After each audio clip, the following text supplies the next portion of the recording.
you'd have seen from the agenda for today that I'm going to talk about caring for the carer. And I'll tell you a little bit about why I'm going to talk about that. So I'm Deirdre. I know a lot of you know me in different ways at this stage. I've met some of you informally through Heart Children. I've met some of you formally as a psychologist. I used to work in Crumlin in the Children's Hospital. I used to work on lots and lots of different teams. Then I went and I worked in Trinity for a few years. And when I came back to Crumlin, it was just paediatrics, just paediatric cardiology that I was working in. And when I left Crumlin then, I have a ongoing link with Heart Children. I'm doing some work with them. So I'm going to talk about caring for the carer. And the reason really I'm going to focus on this, because I've talked different times at different conferences about supporting siblings, supporting the child with the cardiac condition. But as a lot of you will know, and I know there's some faces here from our talks around the country, one of the things we did this year is we went to a number of different venues around the country to meet Heart Children members and to talk about some of the issues about supporting children with cardiac conditions. And there were some very, very lively discussions at those meetings. And a lot of people talked about very personal issues at those meetings. And one of the overwhelming themes that came up at those meetings was the whole idea of the impact on supporting a child with a cardiac condition on the adults. And it came up at the meetings again and again. We were from Donegal to Cork, and that issue came up when people approached me individually. It came up in the big discussions. So it was something that I wanted to focus on. Now, I have focused on it in different ways in the other talks, but I'm going to focus specifically on it today. Now, the issue obviously is it's not necessarily going to be an easy talk to listen to, because unlike supporting the child or supporting the child's siblings, today I'm actually talking about yourselves. So I'm a little bit cautious about talking about this because potentially it could be quite unsettling for you. So I'm going to take it gently. As usual, and I'm apologies to those of you who've heard my introductory spiel many, many times, but the three things: ask me questions at any stage during the day. I'm going to be here all day. You're more than welcome to approach me at any stage. The people in Wexford will have heard what I'd said about what happened in Cork. The joke I made in Cork was, approach me anywhere except in the bathroom. And what happened in Cork was there was a mother who I've been trying to link with her. We kept missing each other on the phone. We knew we were both going to be there that day. We had made eye contact that day, and the first time we actually met was in the bathroom. And we started, because we couldn't help ourselves, to have a conversation, nothing too confidential, when somebody else, who shall remain nameless, from the group walked by and said, what wasn't supposed to happen in the bathroom? Okay, so apart from the bathroom, please do approach me, because I know sometimes it can be quite difficult to ask a question in a forum like this.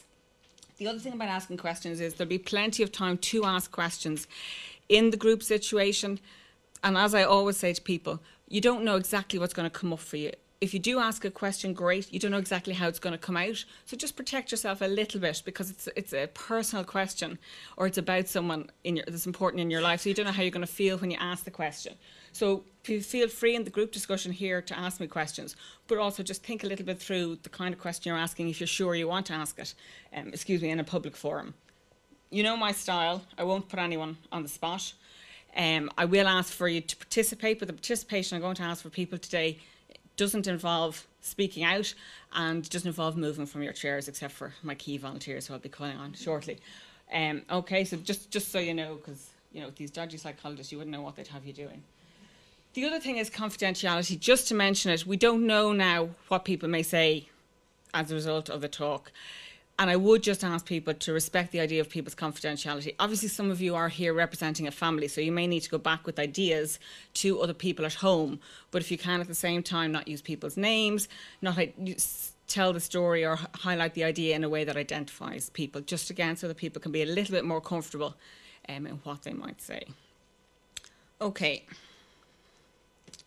Oh. Great.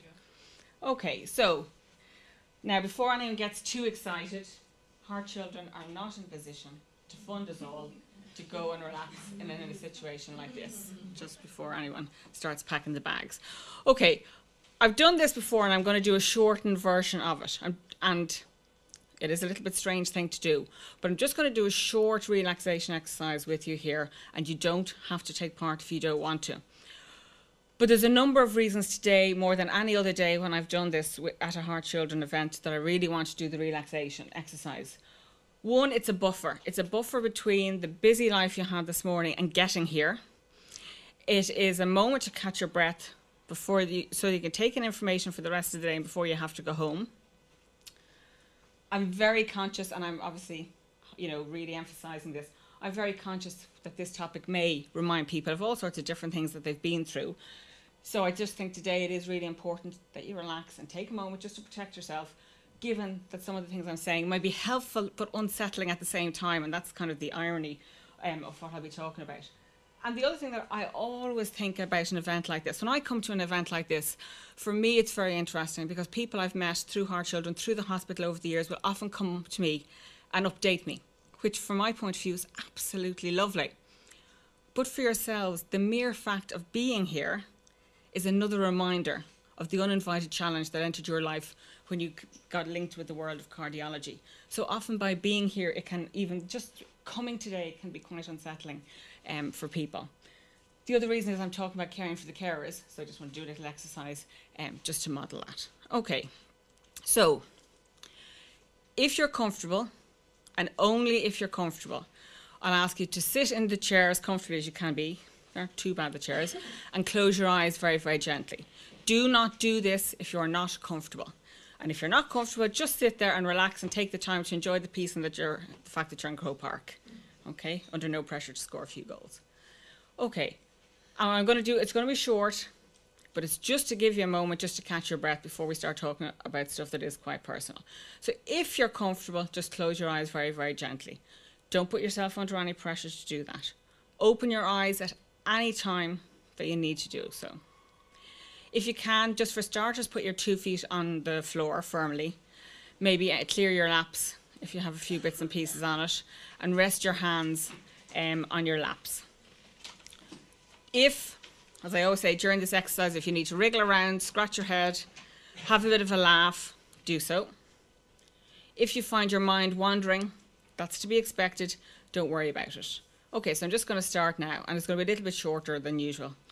Okay, so what I want you to do is I want you to imagine that there's a warm light touching off the ends of your fingers and your thumbs. The temperature of this light is very comfortable. You are totally in control of the speed of this light, and you are totally in control of the temperature, okay? And this is an imagination exercise. So what we're going to do is we're going to give the light magical powers, and the power is that this light is going to move through your body, and every part of your body that it touches, it's going to help that part of your body to relax and to unwind, okay? To relax and unwind, and I'll keep repeating those phrases. I thought about doing a different exercise today, but for some of you who've even done it before, it might be interesting just to see if it helps you to relax a little bit more. So just imagine the warm light moving slowly through your fingers and your thumbs, slowly and steadily. And as it moves, it's going to help you feel a little bit more relaxed and comfortable in that part of your body. Any tension, any tightness that's there leaves your body. It's moving through your body slowly, steadily. You're in charge of it, but it's bringing a deep sense of comfort, ease, and support as it goes. Okay, and it's moving now through your fingers, thumbs, hands, up towards your elbows and up towards your shoulders, slowly and steadily. You're in charge of it, you're in control, and it's bringing that sense of nice temperature, comfortable and relaxed. If you're finding your mind wandering, perfectly normal, just bring it back to my voice. Notice what parts of your body relax, notice what parts of your body are more tense, and if it's a tricky exercise to do, just simply have a think about what that might mean about your baseline level of relaxation.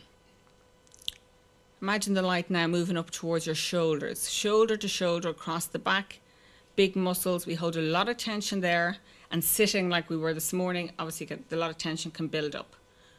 So just imagine the light really working on deeply into the muscles in the shoulder area, shoulder to shoulder across the back, right into the muscles, helping the muscles unwind, helping you feel supported, helping you feel a little bit more relaxed. And then imagine the light moving slowly up the back of your head towards your forehead. When you get to the forehead, if you can, take a moment, keep your eyes closed, but you might like to think of a different temperature when you get to the forehead. Sometimes people like to think of a slightly cooler temperature on the face. It's totally up to you. With the face, imagine the light working on just at the skin surface and all the little muscles underneath the skin.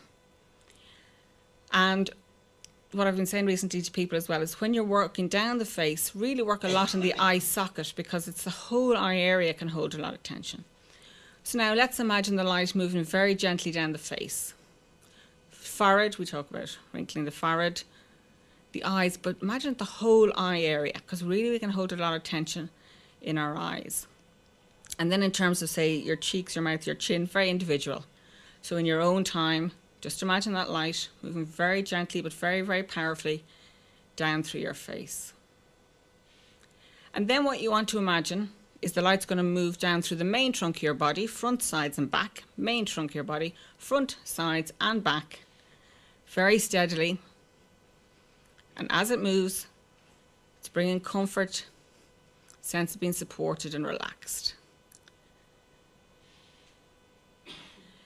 And when you get to the lower back and stomach area are places people hold a lot of tension. We talk about butterflies in the stomach. A lot of people get lower back pain with tension. Really imagine a huge band of light there supporting you, working deeply into the muscles, really releasing out the tension now that might be there and bringing you a positive feeling, a pleasant feeling. And again, repeating my phrases, sense of being comforted and eased. And all the way down to your legs. Muscly bits of the legs above the knee to the front, muscly bits of the legs below the knee to the back. Slowly and steadily, all the way down to your toes. And keeping your eyes closed, I'll say nothing for 30 seconds. It'll feel like longer. Try and relax. If it's hard to relax and enjoy the peace, just notice different things about your body, because you might get some clues about areas of your body you need to maybe help to relax in general. So the 30 seconds will start now and it'll feel like a bit longer, and just enjoy. There's nothing on your to-do list for the next 30 seconds. Just enjoy the feeling of being relaxed, starting now.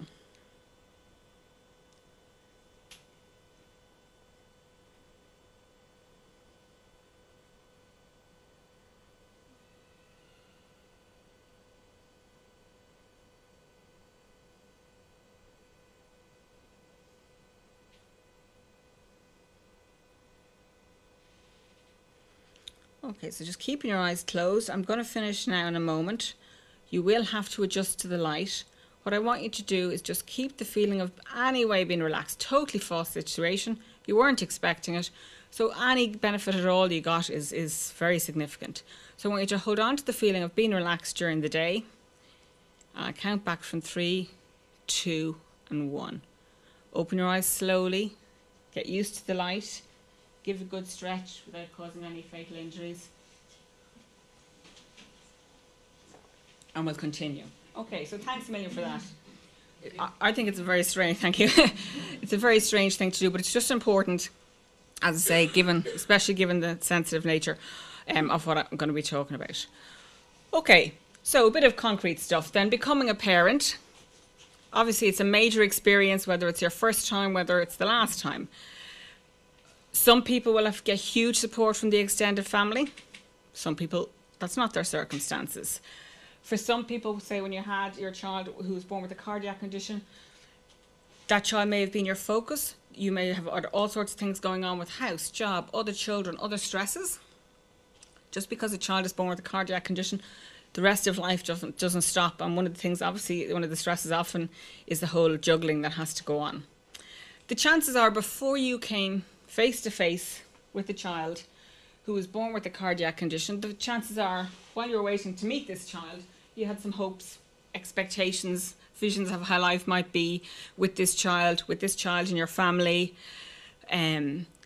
Perhaps you thought about your role as a carer. It could have been how quickly you could get the Arsenal shirt on the child. You know, might have been thinking very practically about your very important job. It could have been psychological, thinking about how would the child's personality be like, would they be like you? So people tend to have kind of expectations of how life will be with the child before the child arrives. What most of you will have in common, obviously, is something very dramatic.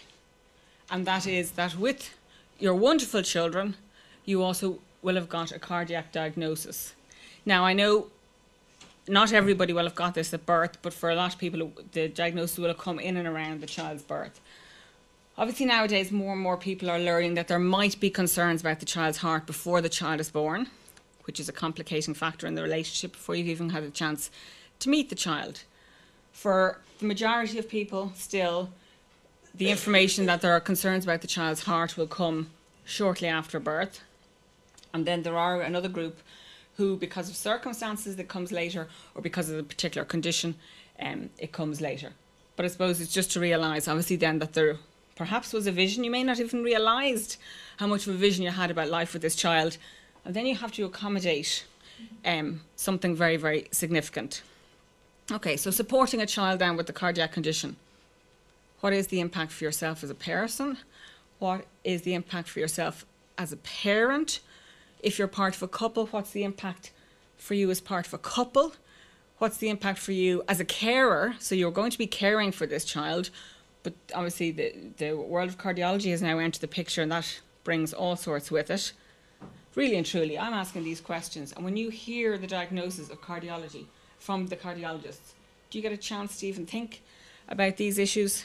And the other question is, would you even want to be thinking about these issues when obviously you're getting your head around all that goes with cardiology?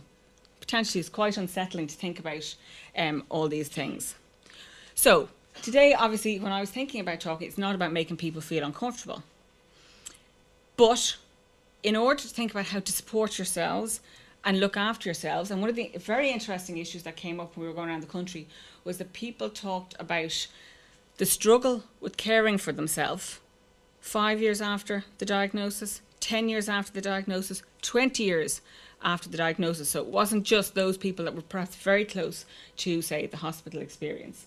But in order to think about how to support yourself, short term and long term, it is important to acknowledge, and today we're going to do it very, very, very gently, what you have managed because of the cardiac diagnosis and what you still are managing as a carer, as a supporter of someone who has a cardiac diagnosis.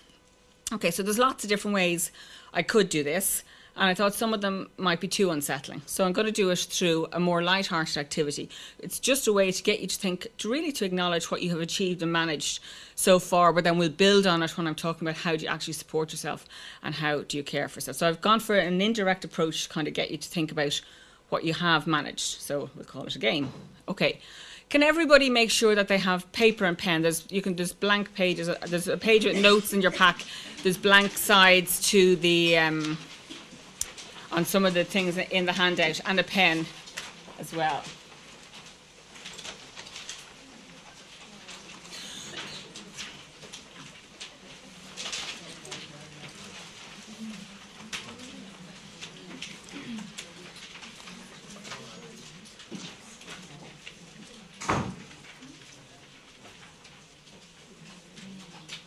Okay, has everybody got paper and pen? Okay. Now what I'm going to ask you to do is put down the paper and pen. Okay, it's just you need it, and you need it quickly in less than a minute. Okay, so make sure you have it, put it down, but put it down somewhere that you can grab your paper and pen, because I'm telling you, anyone who's competitive will want to make sure they can get their paper and pen in less than a minute. Okay. Now, I'm going to give you a very short task to do. And afterwards, I don't want people worrying about their success rate in the task. But the task is going to involve writing. And what I want you to look at is the order in which you wrote things down. So just be clear that in the writing down of the points, that you can see the order in which you've written them down. Okay, it's a memory challenge. I'm going to show you a number of words or letters for 30 seconds. And I'm going to ask you then to write down as many as you can remember afterwards. Okay? So, a number of words or letters, they'll be up on the screen for 30 seconds. I'm going to clear them off the screen, and I'm going to ask you to jot them down as quickly as possible. Are you ready? Are you sure you're ready? Okay. No pens, no cheating. Okay, go. 30 seconds to try and remember these.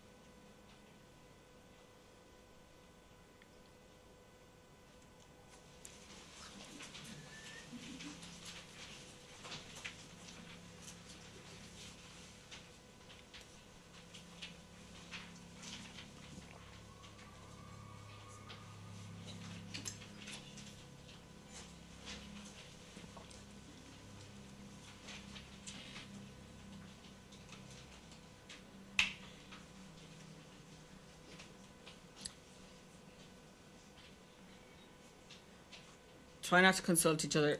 You'll see that why I say that. Okay. Stop. Okay. Just count up how many you remembered. It's not a sign of your neurological skill, by the way, so don't panic. Okay.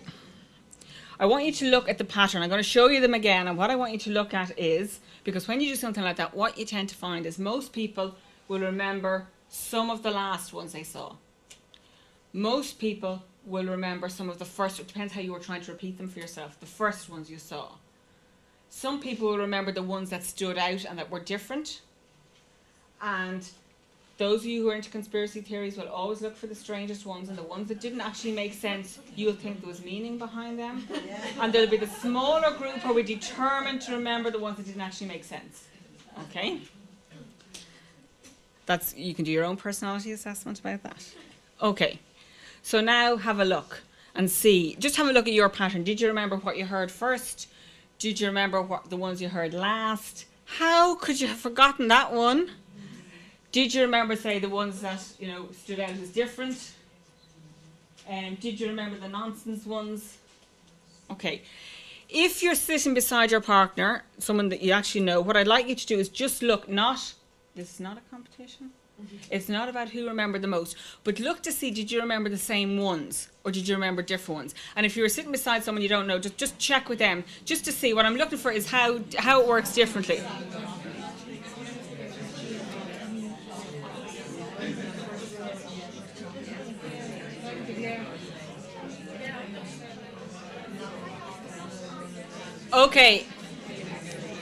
Okay, so what we tend to find is that you have similarities in terms of what you and someone else remembered, and there'll also be differences, obviously, in what you and someone else remembered. Okay, so what we see from that short exercise is things like how we deal with information. So, as I said, the primacy, the recency, the novel, the new, how you deal with information. How you deal when you get a lot of information. Some people go blank.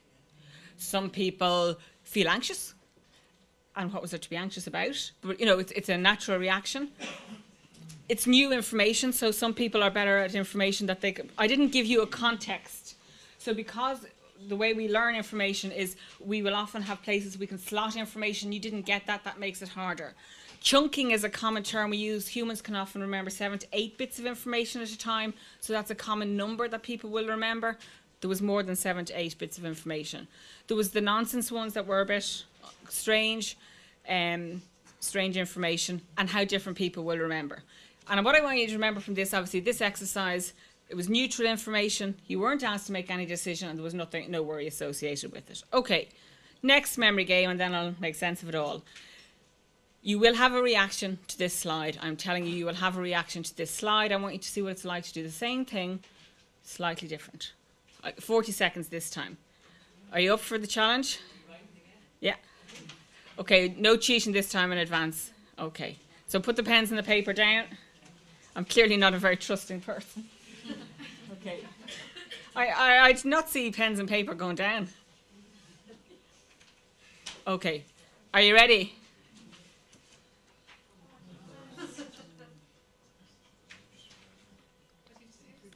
"40 seconds, try and remember those."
Okay, clearly you all have better memories than I do.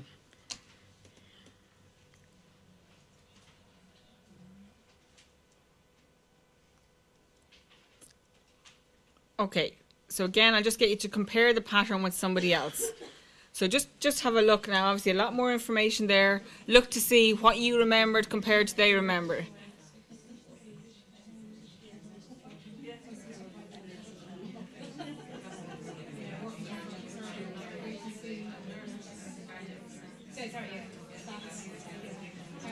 Okay, that's the original. That's the original list again. Okay, so obviously that was quite a different experience than the last time for many, many different reasons. And if you think about how we take in information in terms of that exercise, what happens when a lot more information is thrown at you? Okay, there was a noise in the room when people realised, and the second one, what I was actually asking, because everyone was going, oh, for goodness sake, was the noise that I heard. Okay, what happens when the information comes at you in a less systematic way? The first one, 2 columns, most of the words were short, clear lines. The other one was chaotic. There was colours, there was different font, there was different sizes. Obviously, they were not neutral words. Unfortunately, most of you are more than well able to relate to the words that were there. I suspect you had a different kind of connection with those words. Which memory challenge do you think is more likely, aside from the difference in numbers, in a greater range of responses among people, do you think? The second one. Okay. Deirdre, why are you going with all this? Okay. The reason, obviously, I wanted to obviously get you just to think a little bit and acknowledge all that you've been through in terms of supporting the children with the cardiac conditions without having to get into the nitty-gritty and unsettle people too much. But what I want you to start to realise is taking that example, okay? They were just memory tests, and it already shows that you remember different kind of information different way. When a lot gets thrown at you, it gets more difficult. When you're sitting with someone who heard me the same way, give you the exact same instructions, you will have not necessarily come up with the same responses. And if you think about it on a very, very basic level, when your world met the world of cardiology, immediately it gets complicated. Immediately it can be isolating from your nearest and your dearest. Even when you get the same information, say from one medical person, immediately you will hear things differently. Some of you will hear, as I talked earlier, the primacy, what was said first. Some of you will hear what was said second. Some of you will get the bigger picture. Some of you will get the nitty-gritty. And immediately then there's potential for conflict there because you've heard things differently. So here you are, trying to get your head around the information. So one of the things I've always struggled with in cardiology is that terminology alone is so challenging. You're still caring for your new baby, and for those of you where the diagnosis came where the child was new, you're getting to know your new baby. You may be being asked to make decisions in this new world, and even with the greatest support, it can be lonely because your nearest and dearest are hearing some things differently, as we could see today, feeling things differently, reacting to some things differently. Think of the memory challenges. Okay. The whole experience of supporting a child with a cardiac condition can be called a reality slap. You didn't invite this into your world, it has come into your world, and it can be quite a shock. And what I think is different to certain other conditions or certain other life experiences, this reality slap or this reality shock is often followed up by multiple others. Which I think is one of the reasons that it can be so difficult to find space and time and room to even think about caring for yourself, let alone actually carrying it out and doing it in practice. Because you have the next clinic appointment, you have the hospitalisation, you have whatever the next step is. You have perhaps a need, there's a lot of information here, but for hypervigilance, where you are being asked now to be the detective about your child and they're looking for your feedback. So you're asked then to have a focus that's not about you, that's about somebody else. It can result in all sorts of change. I'm emphasising this now today because of the topic, but changes in the couple relationship, in the family relationships, in friendships. I think 4 people this week alone talked to me about the impact on their friendships of supporting a child with a long-term condition because of that, the impact of that has been quite difficult for them.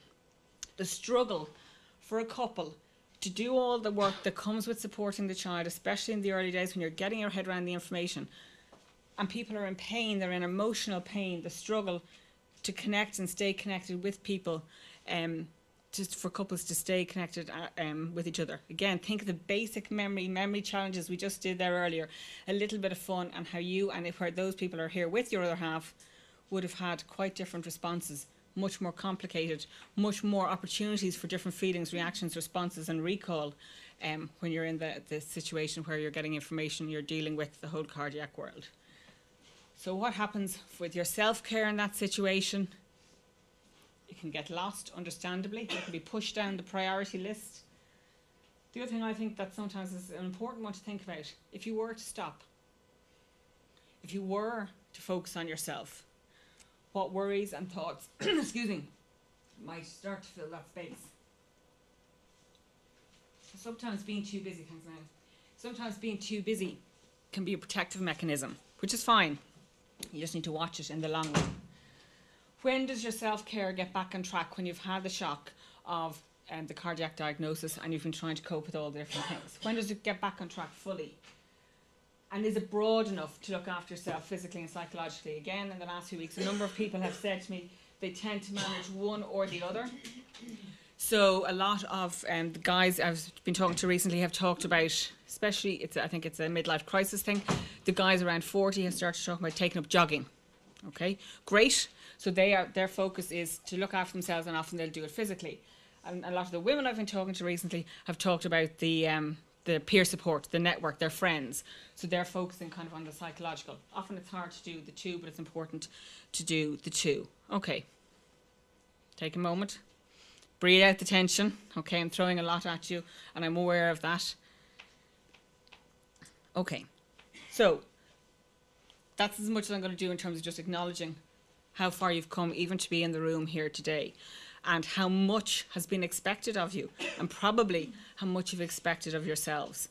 But what I want to do now for the rest of the time, and I will watch the need to stop for lunch, but is to think about self-care and what you might do then to look after yourself realistically. I'm not talking about the grand plans that we all have, you know, to be supersonically fit when really, you know, sitting on the couch a lot. I'm talking about real plans when it comes to self-care and looking after yourself. Self-care, just take a moment to think about what that might mean for you. It's different for everyone, so I'm not going to get into the nitty-gritty of defining what it is, but just have a think. If you were to be looking after yourself and really caring for yourself and prioritising your own needs, how would that look? So just think for yourself in the ideal world what it might look like, so what you might be aiming towards. Now, I'm very aware as I say this that when I look around the room, I know that there are people here who are decades away since the last procedure that their child had in the hospital, and there's people here who are actually still facing more. So I'm very aware that there may be restrictions on some people's opportunities for self-care. But for you, it might be even thinking realistically in terms of minutes. If you had a few minutes a day, what would your goal, your aim be in terms of looking after yourself? Because you may not have the opportunities maybe that other people have. Okay, and I'm going to look at the practical ways to get you to think about your self-care ideas and to try and keep them in place, because obviously that's the biggie. It's to try and hold on to them. Okay. I'm just going to do a little exercise that I did on the talks around the country, and the reason I'm actually going to do it, so apologies to those who've seen it already, is I was actually asked by a few people, would I mind repeating it, because they were bringing someone along that who they wanted to show the idea to, it's something that they've talked about. So what I'm going to look for are some of my volunteers have just left the room, but I might take 4 people up. Linda, would you come up as well? Would you mind? Thanks very much. And Brenda, great. Okay. When I meet with people, one of the issues obviously that I often talk about is parental self-care. Thank you very much. And the conversation, you can join us here, Margaret, if you like. What is that? Very left hand. Yeah. Lunch is 1:15. Oh, 1:15, great. Okay, well, I hope people will last until then. Okay, so one of the things obviously that I often talk to people about is parental self-care. This is how the conversation goes, so self-care. Karen goes, yeah. I go, this is the summarised version now. Important. They go, next time we meet, I go, self-care.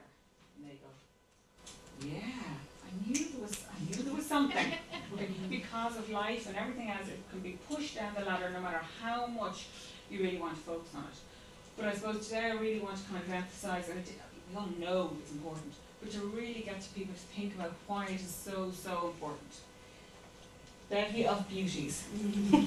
Now, while they may be a bevy of beauties today, they represent a ladder of stress. Okay?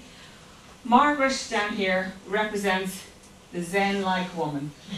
Calm, composed, relaxed, in control. And given all the organising he's had to do for days, that is truly a remarkable achievement.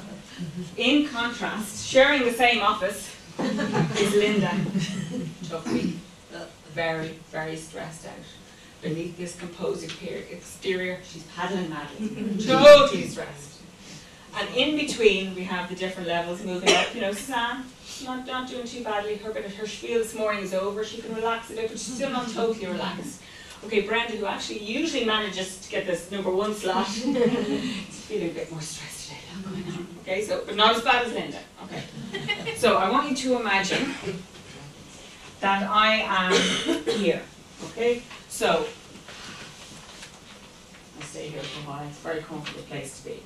But life isn't like this. So during life, you know, I'm moseying up and down the ladder of stress as different things come along. At any point in time, I could be anywhere on the ladder. Just say I'm here at Suzanne. I'm not as relaxed as I would be if I was where Margaret is, where I'd like to be. Thank goodness. Nowhere near Linda. Okay? Imagine a stress came along and it's worthy of 2 steps on the ladder. Okay? So stresses come along. You can't stop them. All of them. Okay, so I was here, stress has come along worthy of 2 steps. Unfortunately, no offence to beautiful Brenda, but I'm now up here, which is not where I wanted to be. Okay? But, still haven't got as far as Linda. So that's not too bad. Okay, now, I want you to imagine that I'm mooching up and down through life. Okay? Up and down the ladder of stress, which I wore comfortable shoes. Okay? And I'm here.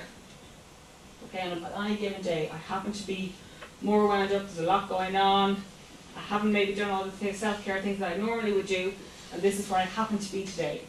And that very same stress comes along.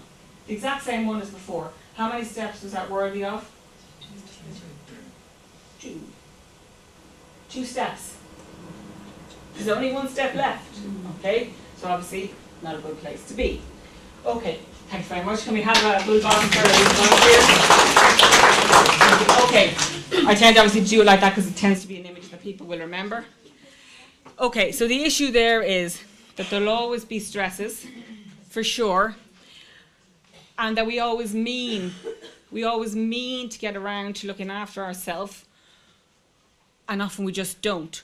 But that exercise really demonstrates the fact that whatever you can do day to day to keep yourself in the lower level of stress will help with those acute moments. It'll help with those situations in that, yes, of course your stress will rise when there is a stress or a worry, but if you're starting from somewhere in the lower half of the ladder, at least there's places to go.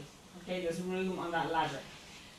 If you're lower down the ladder, you're more likely to have a chance to slow yourself down, to think through the issue a little bit more, to buy yourself time. Say if a child is asking an unexpected, important or tricky question, you're more likely to deal with that in the way you might want to than if you're up here and already things are going quite fast and really haven't got a chance to stand back and you haven't got a chance to think, get bigger. Okay? So that's why even when people say to me, but I don't have time, the issue that I really, really stress is for the sake of the acute moment, in order not to spend your life up here. So important to think about what can you do, small ways day to day, to keep yourself in the Zen-like area of the ladder of stress. Okay, so why bother? Why bother, particularly when it comes to cardiac issues in your family's life? Think of the memory challenge. When you are more relaxed, you're more open to hearing more information in an accurate way. How you understand it and pass it on. So maybe one of you can only go to the clinic visit. How you pass it on will be clearer, will be calmer, will be more full the lower down you are on the ladder of stress. For when you need to ask the difficult questions, you will convey yourself more clearly the more relaxed you are. When you need to hear information, the difficult information, you'll be able to take it in. For your child's sake, when you're explaining information perhaps about the cardiac world, when you're giving messages about your confidence in them and to other people about them, the more relaxed you are. It's a very important message when you're giving to the child. So, for example, the more relaxed you are, the more likely it is that you will take small breaks for yourself. If you take small breaks from yourself, from your child with a cardiac condition, you are saying to the child, we can be apart. Because often the first few months of the child's life doesn't really allow you to do that. You're often saying, we can be apart. I have confidence that you will survive when I am not here. You're saying to the babysitter, I have confidence in your ability to look after this person.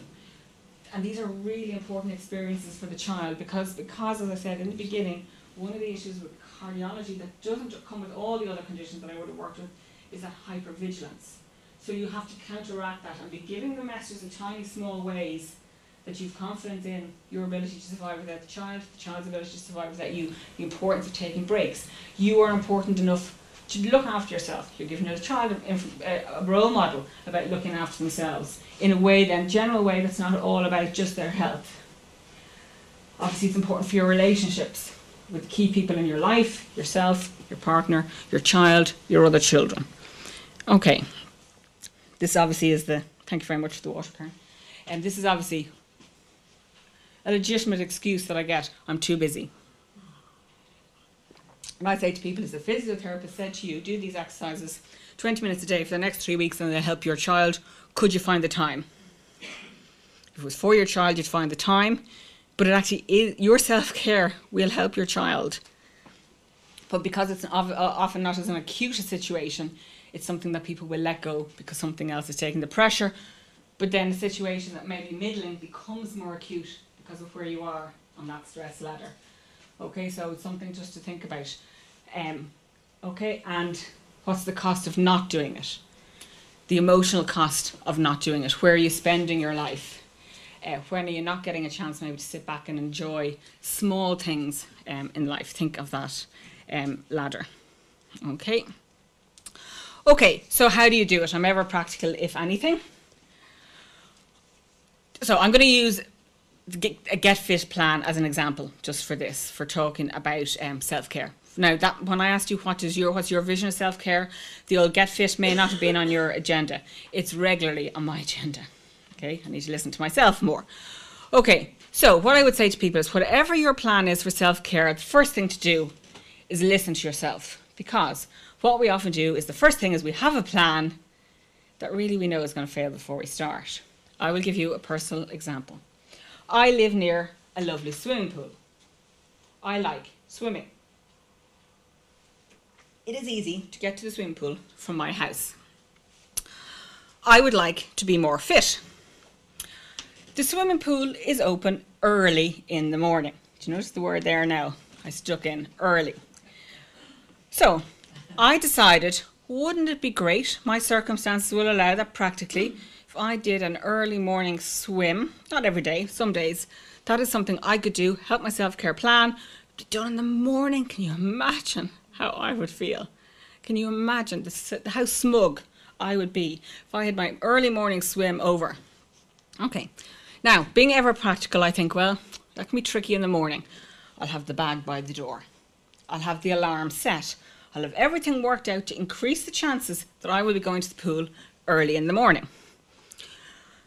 I have thought through the fact that, you know, I can be a bit of a night owl, but actually if I have a reason to get up in the morning, I have no problem getting up in the morning. So that isn't the issue. Okay, how often have I gone to the swim pool? Guess. Ye of little faith. I have gone to the swimming pool. In the last 3 years, I can proudly tell you, I have got up on 5 mornings and I have gone to the swimming pool. I can also tell you I have lain in the bed on 35 mornings and thought about going to the swimming pool, but I have not actually gone to the swimming pool. And I've thought about this. Why is this? And do you know what little detail keeps me lying in the bed when I'm lying in the bed in the morning, not getting up in the morning, not being ready to do it? It's not about the time the alarm is set. It is the 1 minute walk from the car park to the swimming pool. Just that little bit of sense of cold. And because it's early in the morning, the changing rooms can be a little bit cold. And the one thing I really don't like is, you know that point where you go into the water just above your stomach? And it's a little bit cold. 3 tiny, short-lived moments of feeling cold. When I'm lying in the bed in the morning, that is what stops me. Even though I have thought through this. Okay? So, whatever your plan is when it comes to self-care, start with your knowledge of yourself before you set up yourself to fail. Because I have to say to you, instead of feeling smug, I spent an awful lot of those mornings when I didn't go, giving out to myself. So then I hadn't done the exercise and I was giving out to myself, which meant by the evening I really didn't want to go to the swimming pool. Okay? So it wasn't happening. Okay, work self-care by self-care habits. Sometimes people talk to me about the great plans. Well, this is what we're going to do to get fit, and we decided that we really weren't going to visit so-and-so very often, so we're going to do that once every month. And the list is endless. Not a chance. You work self-care habit by self-care habit, you build it in, and when it's in and part of your routine, you consider the next stage. You build it up gradually. Think kind of the jogging idea, you know, you set a small goal and you slowly bring it up. You set it up for success and you link it to something. So if the plan is, I know now there's some people here who are good at going for regular walks. It's great if you can link it to a person. Guilt will push you out the door because you've said you'll meet them down the road. If you can link it to a specific time, as soon as your favourite television programme is over, you're gone, or you do the walk so that you're back in time for your favourite television programme. You link it. The 90% rule, you set it up so that it is so clear there is a 90% chance of you doing it. I should have known. There was no, 5 times in 3 years, I suppose I can be proud of that, that really this was not going to become a regular habit. You need to set up whatever your plan is, that there's a 90% chance you're going to succeed. So the classic would be, I'm going to get fit by walking with my friend every day, but you never actually buy the runners that you need to go walking. Or you can never find the raincoat, and you know, in Ireland, if you can never find the raincoat, that's going to reduce your chances a lot about going out. It needs to be so clear that if you wrote it down and someone else was to do it, they would do it exactly as you wanted it done. If it's not as clear in your mind as that, there's a high chance that you won't actually do it. Okay? So is it 90? Are you 90%? Are things 90% in place that there's a high chance you're going to be able to follow through on whatever this is? If you're stuck, break it down. Often the fact is that the goal is too big. So you break it right down so that to a point where you can do whatever step you're looking at. You think in terms of the next action. So for example, getting fit, for you the next action might be buying the new runners rather than focusing on the walk. So then you've bought the new runners, that's a step, fantastic, you're on your way, and then you can break it down to the next step and the next step. And think in terms of just one small step for mankind, and what I mean by that is it's about breaking it right down to small steps rather than focusing on the big goal that can feel daunting, especially on a winter's morning in Ireland when you feel very snugly in the bed, you're not going to follow through. So if you break it right down, there's a much greater chance of doing it, whatever it is. Okay.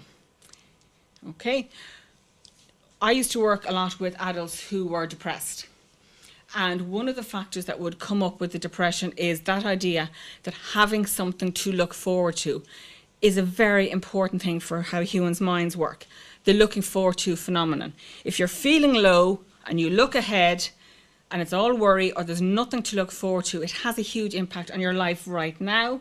If you're prone to depression, it may lower your mood, which increases the chances that you'll organise less and you have less to look forward to, and you need to watch it because there could be a little bit of a vicious cycle. So the looking forward to phenomenon is very important when you think about self-care. That you're thinking in the short term and you're thinking in the long term. These do not have to be major things. But whatever it is, some things that last 2 minutes, quick catch-up phone call with someone, things that are major, the holiday, the family is planning in 4 years' time because it's such a big thing. But to have something to look forward to in the future can often help you now. It can help you in a moment of stress. So it's something to think about. Okay? Now, when I'm talking about things to look forward to, another thing that's helpful, just as a way of thinking about it, is break it down into things like mastery and satisfaction and fun and pleasure. Humans need both. We need both in our lives. And it can be a real help when there's a lot of worrying things going on. That there's something separate from the children maybe that's giving you a sense of satisfaction and something that's fun and pleasure. Okay, so self-care, those 2 ways of breaking it down can be a help. So, I thought I was going to do a survey. Does this represent to you jogging, or does this represent retail therapy? Okay, but both could give a sense of satisfaction. Different for people. It could be a skill, carpentry. This could be pleasure, baking. It could also be satisfaction from the skill. This could be music in the car when you've no one else in the car and you get 3 minutes and uninterrupted. It could be winding down at night for 2 minutes. It could be breaking the day if people are driving you nuts and you remove yourself for 5 minutes to listen to music, whatever it is. Are the things in your life that give you a sense of mastery and satisfaction. If you can identify some, then you go back to the 90% chance of seeing it through. Is it clear? Break it down if it's not happening. Okay, mastery and pleasure are one. Mastery and satisfaction are one, and fun and pleasure are another one. Okay, so, a bath, writing, reading, whatever. Obviously that takes more, the organising to go out for a night, telephone call. Okay. Okay, the key thing with any of these things is to plan and review, because what tends to happen is people will get going and the season changes and it's hard, or it's back to school and it's hard to see it through, or it's midterm break and you have to leave, plans go aside. So it's important just to keep an eye on it. What I suggest is, I don't have to do the Sunday night, but the Sunday night review. That when you're getting things ready for the week, you spend 5 minutes just checking. Well, if I really want to talk to Claire, I need to ring her tonight for 30 seconds to arrange that we're going to talk at 9 o'clock on Thursday night. It sounds crazy, but you're much more likely that you're going to ring her when she's ready to talk to you, that you're going to have a pleasant conversation because you'll have organised to have those 20/60 minutes of conversation on the phone because you set it up on the Sunday night, okay? And just keep an eye on how often it happens, because what you want is, with self-care, just to keep yourself down the ladder of stress. It doesn't have to be spectacular. Okay, obviously we love the spectacular things, but it's about the small, regular things that you can do to build in the level of self-care. Okay. Okay, so just get you to breathe again. Breathe out any tension that's built up when I've been talking about things. I'll just go back over those briefly and then we'll take a break for lunch. So, self-care, different things to different people. Keep them in your mind, that image of the ladder of stress. You are too busy, but the idea with this kind of self-care is going to help you be in a better place when unexpected stresses come along. Use your knowledge of yourself, be honest with yourself. Okay, I have now given up officially the idea of getting up to go swim. It's a loss, but I've given it up because it was just driving me crazy. Self-care habit by self-care habit. Build it up gradually. Use the 90% rule. Have you set it up so that there's a 90% chance of whatever your plan is, even if it's just ringing Claire, actually happening? If it's not happening, keep breaking it down. Think in terms of the next action and think in terms of the small steps. What have you got to look forward to? It could be a small telephone call that, because of whatever else is happening in your life. There may be other things you're working to. Think of the short term, the long term. Think of mastery and satisfaction. It's just really important for humans to have both. Think of fun and pleasure. You can lose sight of that when life is just so relentless. And think of the Sunday night setup. This is the reviewing is the really important thing, because that's the thing that would just keep ticking over. It's like the car service. It just keeps things ticking along. Okay, just while I'm finishing up now before we go for lunch, just keep noticing your breathing. Breathe any tension that's there. And when we come back, what I'm going to do is I'm going to talk more about self-care specifically in relation to cardiac matters. Okay, I'm not going into it in huge depth. I don't want to unsettle people anymore. It builds on this, but again, it's a little bit more specific. And then there'll be time as well for questions afterwards. I'm more than happy to talk to people over lunchtime. You can approach me with big questions, small questions. If it's not something that's appropriate to deal with here today, I will say about, let's talk on the phone, let's meet or whatever. If I'm not the person, I might be able to give you a name of who you maybe need to check something out with. But as I say, you're more than welcome to contact me. I know there's a few people who will be doing that. Okay, go forth and enjoy the lunch, bit of self-care, and we'll see you after the lunch.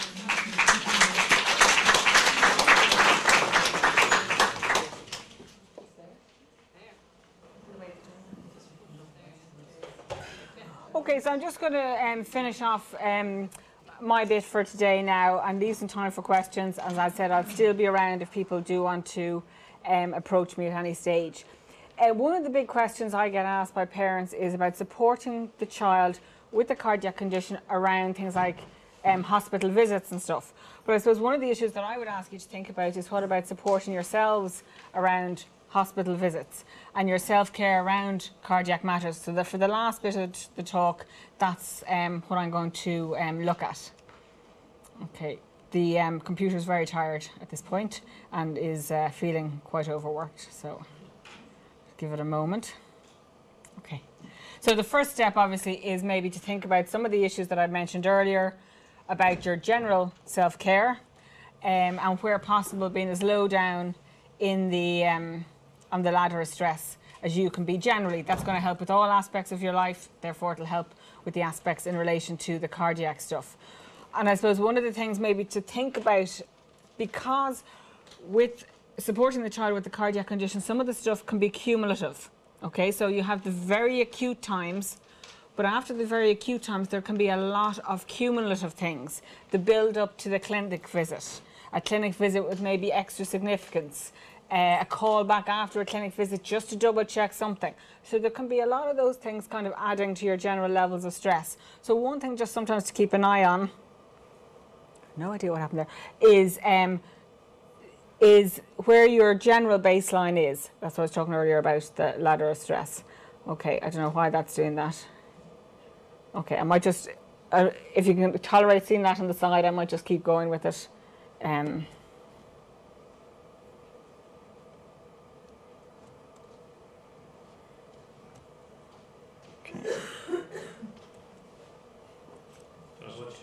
Yeah, probably. Yeah. Okay, we're just going to switch computer.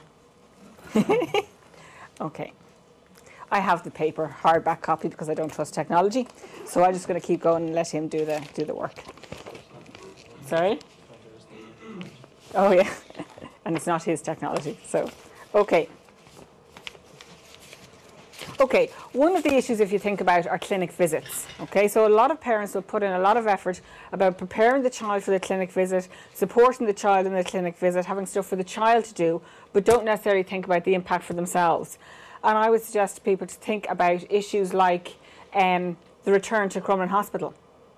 A lot of people talk about, you know, pulling up in the car park, the smell when you walk inside, all those things can again add to your stress. If it's going to be a tough day, it can make it harder to maybe take in the information, you know, that you're getting in your meeting with the various different professionals there. I don't know how many of you are familiar with the hospital in Tala, but if you notice the hospital in Tala, in the car park, the turns are quite narrow. And if you notice the turns in the hospital in Crumlin, there's buffers or bumpers at the turns, they are destroyed. And what that says to me is the number of people who come to Tala Hospital in a state of stress, and they have to negotiate maybe a car park they're not familiar with, and you can actually see the scrapes in that car park. And I think that's just an indication of how even going to a hospital, even if it's a fairly neutral encounter, can increase your levels of stress. Things like, other things to watch out that might be signs that the clinic visits are a source of anxiety for you are the things that you meant to bring to the hospital, the things you forgot to bring to the hospital, the things you lost in the hospital. If any of those are ringing bells for you, they can be signs that maybe you need to really work on your level of stress the day or two before you go. And the questions you meant to ask but didn't ask, the questions you meant to ask or didn't ask because you didn't really want to hear the answers. All those things, you know, are hard if you're more stressed out. One of the examples I'll give is talking about losing things.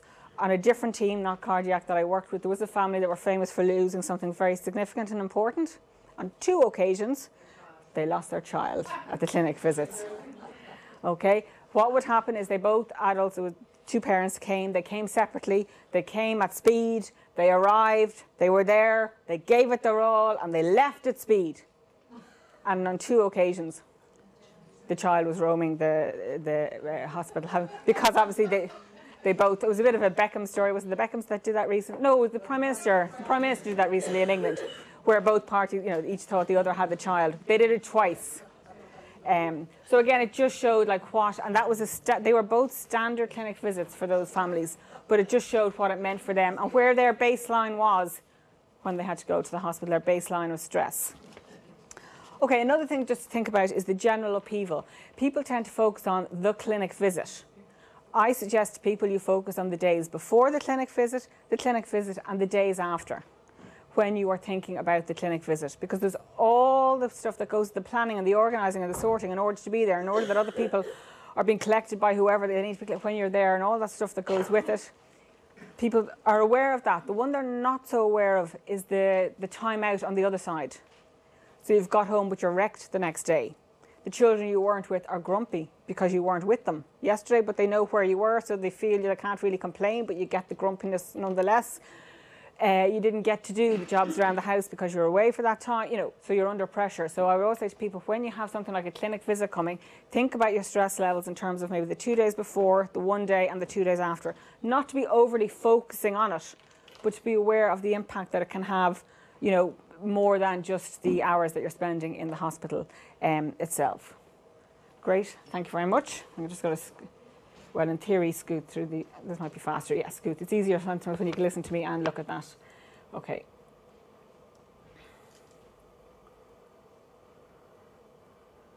Okay, nearly there.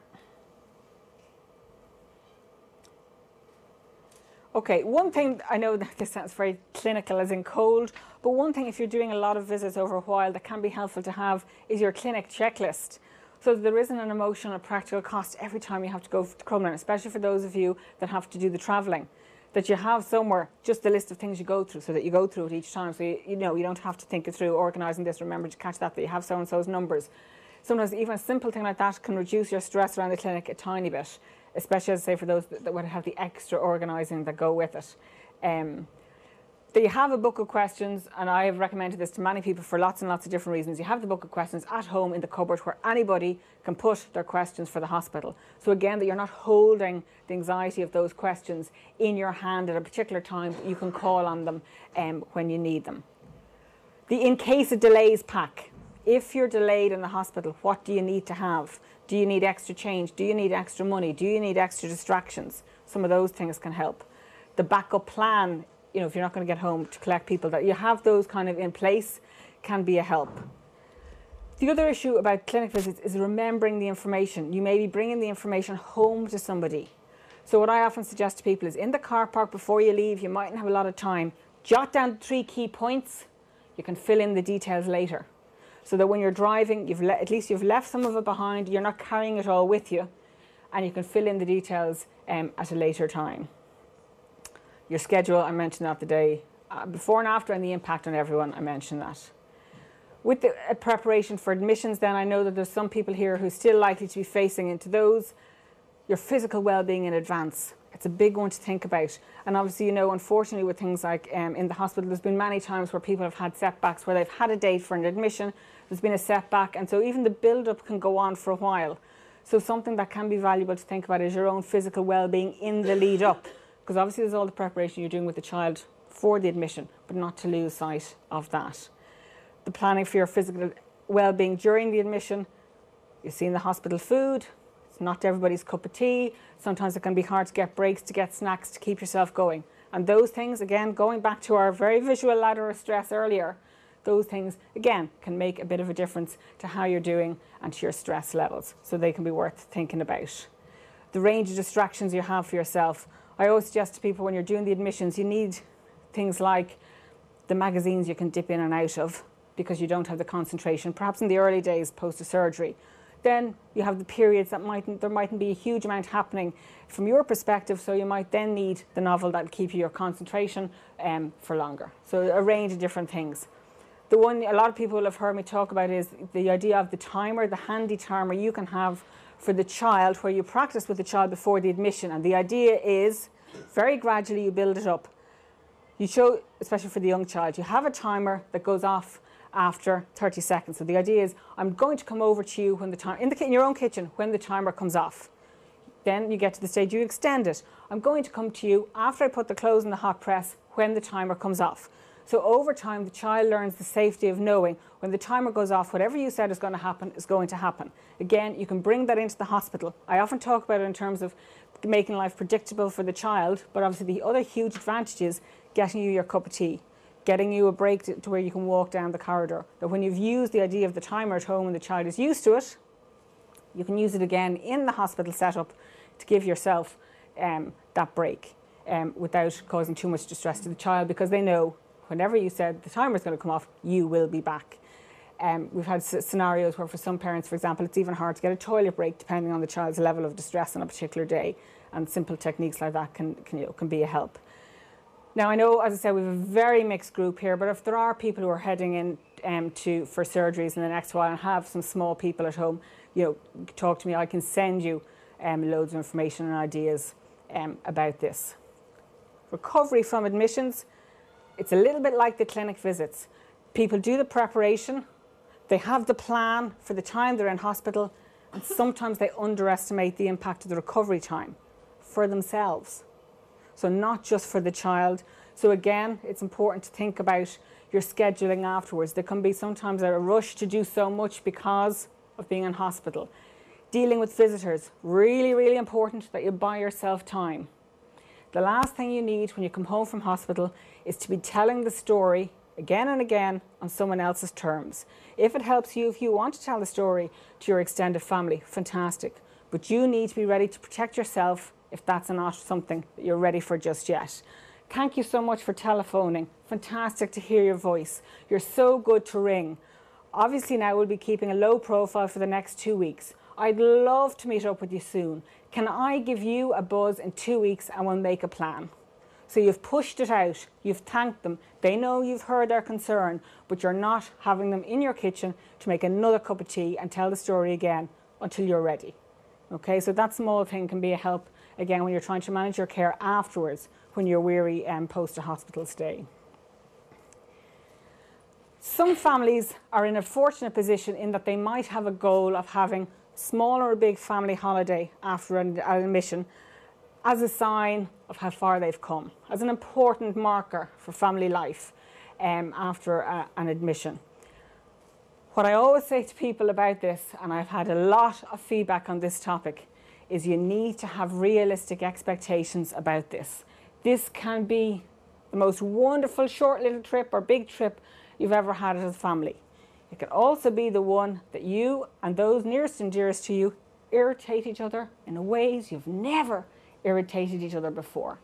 So it's just really important when you're thinking about the holiday or the trip, again, that you try and relax in advance when you can before it, that you allow yourself time to enjoy it, that you don't overschedule things during it, because, again, when you step away, thinking what I said earlier, when you take the time to think, the space fills up and lots of thoughts can kind of pop in during the holiday.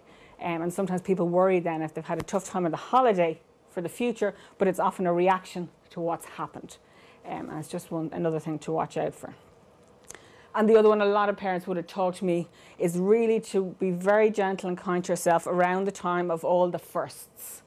Okay, so the first day following a diagnosis, the first week, the first day after anything significant in relation to your child and the cardiac condition, a child's first birthday, whatever age they are, after hospital admission can often be a significant time for parents. Parents will often talk about that. For some families, they would not know when the anniversary of the surgery is. For other families, this is a very big marker and it tends to stand out. The first Christmas or whatever celebrations might be important for you. Anything like this where, without even necessarily planning to or meaning to, you find yourself reviewing things. This, like, so for example, Christmas coming towards the end of the year, it's a time where people tend to reflect back, and even without planning to, they can find themselves thinking, this time last year, look where we were. And it can be for better or worse, but again, it's just to acknowledge that it's something that might happen and that you need to be a little bit prepared for. And again, maybe you need to have a quieter first Christmas after a big event than you had maybe thought about, or that you could have mixed views about that. Okay, and then just the last few slides. One of the issues that we're discussing a lot in the parenting groups I'm running is the whole idea of the child being at different developmental stages. So you supported the toddler with maybe a hospitalisation, you supported the 3-year-old, and now the child is in middle childhood. And it's a whole another experience for the child when it comes to visiting the hospital. They think about it differently because they can. They feel differently about it. They're getting questions from their peers in a way that the 3-year-old was never getting. So you feel in ways maybe you've all dealt with it, you've discussed it, and yet each time the child hits a new developmental stage, the questions and queries and feelings might be revisited in your house, led by the child. So it's something to think about, the different topics. Okay, another thing to think about, and this has come up a lot in the different parenting groups, to be so aware of what the child hears and senses in relation to their cardiac well-being. The big ones being half telephone calls, feedback in their presence maybe after a clinic visit, to be aware of what it is you're saying. So for example, you come home, you've had a tough day at the hospital, you're tired, you're stressed, you're managing a lot with the other children, and you want to give the key person in your life, maybe the key adult, a big update about what happened, and just to be aware of the child listening to you. Okay, and again, that's the kind of thing now, even today, that a few people have been talking to me about, so don't hesitate to come up and talk to me about it. I'm going to give you an example. One of the biggest issues when it comes to supporting the child at all stages in the child's life is the difference between the child's perspective and your perspective on the issues. And apologies now to those, I mentioned this when we were going around the country, the different locations, but I mentioned this as an example because I really feel it captures the difference between an adult's perspective on the issue and a child's perspective. The child was outside playing with his friends in middle childhood, so I think he was about 7. He came in to the dad and asked the dad, "What is the name of my heart condition?" And the dad took a breath and braced himself. He knew the day would come. He knew they'd have to have this conversation. He understood that the child at 7 would be thinking more long term, would be thinking differently about his experiences. He wasn't quite sure what he was going to say, but he got ready and he told the child the name of the heart condition, ready for the next question. So the child listened very carefully, looked very, very serious, thought about it, and said, "Dad, could you write down the name of the heart condition?" Dad thought, yeah, okay, he's really getting into it now. I'm going to write down the name of the heart condition. He wrote it down for him. Okay, pause again. The child looked at it. And then the father noticed that the child was counting up the number of letters in the condition that was written down. And the dad was a little bit puzzled. He'd thought about this scenario many times, but counting up letters hadn't featured in this. And he asked the child, "Why are you counting up the letters?" And the little guy turned to him, very blasé, and said, "Well, we're out there trying to work out who knows the longest word. And I thought, because of my heart condition, it's a big word, I thought I might know the longest word." And that was what it was about. That's where his perspective was that day. The father said he was extremely relieved and hoped that the next questions would be directed to his wife. Okay, but again, you can see how totally different perspective. He was psyching himself up for something very different. So when you're trying to support the children, I suppose one of the big issues I've mentioned before in the different talks is to be so aware of what does this mean for them in their world right now, given their age. What's their job? So example, the classic would be middle childhood, friends, all about friends. So a lot of the questions and queries you get because of what friends are asking, saying, believing, thinking. And that can be very different then in terms of how you are understanding the very same situation. Okay, dealing with questions again. I know I've spoken before, so I won't go into that in detail, but again, that's another one that comes up. The issue with dealing with questions from strangers, and this happens culturally in this country an awful lot, where you get, you know, your friend's sister, you meet her on the street, and your mother's neighbour in the supermarket. So you get a lot of people unexpectedly approaching you, and because they know your child was in hospital or they know your child has a cardiac condition, they feel they can ask you for an update. A lot of it comes from concern, sometimes it's nosiness. But again, thinking about today's topic, your self-care, the issue in answering a question like this, that is, it's totally up to you what you say. It's your private business, you can say as little as you like. But what I would be suggesting is you aim for the minimal emotional cost to you. What you do not want is every time you mention something about your child's situation that it has an emotional cost to you, that you're emotionally drained. And I suggest the 3-pronged approach. Thank you, your couple of sentences, and you're ready to move it on. Okay? Thank you very much for asking. Oh, you're so good to remember. Well, the current situation is that they're looking after her so well in Crumlin Hospital. We were only there a few months ago for a checkup, and sure, it's great to see her running around. Sounds like you've said a lot. You haven't said anything that you didn't want to say. You haven't disclosed any private information about your child, and then you move it on. This is the time where it's great to talk about the Irish weather. because that's very handy. You can always talk about the Irish weather. The other thing to think about is the season that's in it, how you find it to be back to school, preparing for anything big season. So if Christmas is something important yourselves, you know, can't believe the countdown to Christmas, or something like that. But if you have that framework in your mind, thank you so much, because you're showing them you're okay that they've asked, you're acknowledging their concern. You can think about how much you want to say here. It is up to you. But having your sentences prepared, you can change them as you feel appropriate. You can change them depending on the context, the person, and what is happening with your child. But if you have the sentences prepared, you don't have that feeling of being on the spot. You don't have all those flashbacks to what's happened in the hospital. And then moving it on. You're going to appear much more relaxed. The person will hear it in a much more relaxed way. There's no mystery, and the conversation is over. Because this has been something that's come up for a lot of people, knowing how to manage that. And the usual way people say to me, this seems like a small thing, Deirdre, but it comes up all the time. So I suggest having that framework ready. Thank you, your general sentences that you've already thought about, and moving it on. Okay. We touched on this earlier, and those challenges I had you doing, the memory challenges obviously earlier, a lot of those were to do with showing how people will remember basic information very differently, will remember emotive information very, very differently. When it comes to supporting each other, obviously with your child, I spoke a lot about that before lunch. It's tricky, it's complicated. It can touch onto painful topics directly related to your child and their condition, or other topics in ways you may never have anticipated, and yet you still have to keep going. It can really put the pressure on the relationship. A lot of people talk about the surprise of the impact and the timing, because the timing of the emotional impact may not match the timing of the stressful events in the hospital. Sometimes they're absolutely in line, sometimes they may not be at all. One of the common ones is when people are catching their breath afterwards, for both people where there's two adults in the situation, to have very different reactions for a while after the child's hospitalisation. The other issue that can come up a lot when it comes to look at the supporting each other is the issue of the expert and the non-expert.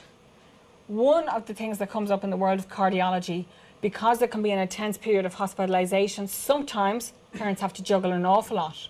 So sometimes one person is more likely to meet the team initially, or sometimes one person is going to be in a position more often to go to the clinic visits. And very, very gradually over time, you can have a situation not necessarily planned by anybody where one of the parents is more used to talking the cardiac talk than the other, or feels or remembers the team names more often, or feels more comfortable with the diagrams. And so it's important to think about the small ways that you can just keep an eye on that and maybe redress the balance. It's not always practical to share the clinic visits or for both of you to go, but if you can, it's worth just monitoring how that happens, and to think about how you share the information if it is the case that one person goes all the time afterwards. So for some people, having the conversation the day after the clinic is not the day to do it. But if you have agreed as a couple when you'll have the conversation, that can take a lot of the stress out. It can make it easier for both people to relax.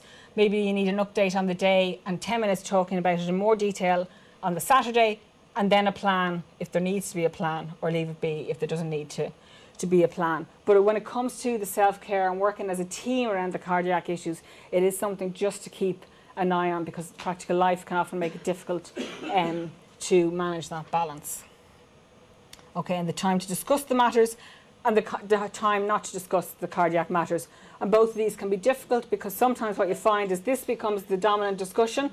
It can be hard to find times not to discuss it, or the other way around. Sometimes because it can be painful and hard to discuss the cardiac issues, it's easier to talk about everything but the cardiac issues. So again, it's just to kind of watch those things. Okay. Now, I don't normally recommend a book, but one of the big questions that people have been asking me in the last few weeks is, how do I stay in the present? So how do I not remember and worry and get stuck in all that's happened to us in supporting our child? That is one. Or how do I not overly focus on what might be coming down the road, or the cardiac related worries for the future? Now, there's all sorts of ways you can do it. Obviously, I go back to what I was talking about earlier. Your general self-care will help with that. One of the other issues that people will hear an awful lot of talk about nowadays is mindfulness. What's mindfulness? It is type of meditation really, which sounds quite Oprah Winfrey-ish, but really it's about being able to focus where appropriate as much as possible on the present in a way, so it's not about avoiding, but in a way that's not draining your energy from the past or draining your energy because you're worrying about the future. And that's such a hard balance to get about anything in life. But there's just one book that a few people have read and have given me some positive feedback on it. I'll just give it to you now. It's called, very unusual name, The Reality Slap. It's written by Russ Harris, who is a big name in mindfulness. He's written a lot on the topic. And what it's lots of practical exercises, but he's really, the idea is to look after yourselves, but he does get into specific exercises about that, trying to focus on the present, which some people may find helpful. You know yourself, it's not for everybody. The other thing is, if you are very, very close to the diagnosis, this may not be the time for this book. Okay, if you have a little bit of distance from it, it might be a little bit easier to read. He's trained as a medical doctor initially before he got into the area of counselling and ultimately into mindfulness. A warning. He uses a personal example quite a lot in the book. The personal example was the diagnosis of his son with autism. As it happens, a diagnosis like that, the uncertainty, the wait and see, all that sort of stuff, given your circumstances, will probably be able to relate to it. But because you can relate to it, you also have to be very careful because it could be a little close to the bone. So you know yourself, for some people, it's a very easy read. It's light stuff to look at in terms of the language, but some of the stuff is quite powerful. Okay, I'd say not for everyone. Watch the timing of when you read it, but I know by a lot of the questions I've been asked recently, that idea of specific exercise will be helpful to some people. Okay, so just that was just something that came up. As I say, go carefully, especially if you're quite close to something that was particularly upsetting in relation to the cardiac stuff. One of the last ones then, just in terms of taking help from others, can be a complicated one, especially depending on who's offering you the help, but be specific. People are offering to help, play to their strengths. There's no point in looking for a casserole from me because that is not what I'm going to be doing to help you, okay? I would love to be able to do that, but it's not going to happen.